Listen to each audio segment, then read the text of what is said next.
रास्ता चलते हुए बीच में अगर छोटे बड़े पत्थर मौजूद हों तो उन्हें हत्तल इम्कान एक तरफ कर दीजिए। ये बहुत ही छोटा सा अमल है, लेकिन आपके लिए एक बहुत बड़ा सदक़ा जारिया भी। बाज़ औक़ात हम छोटे पत्थरों की परवाह नहीं करते।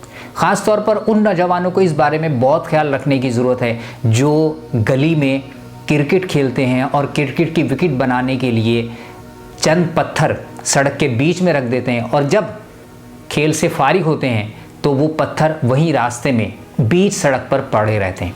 ऐसा मेरा तो बहुत मुशाहिदा हुआ है, आपका भी यकीनन ये मुशाहिदा रहा होगा।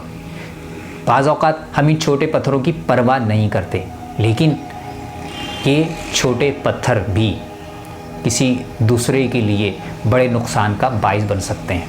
इसलिए आते जाते हमेशा इस बात को भी मद्देनज़र रखें कि अगर कोई छोटा पत्थर या बड़ा पत्थर जिसको आप उठा सकते हो, उसे एक तरफ कर सकते हैं तो ज़रूर कीजिए।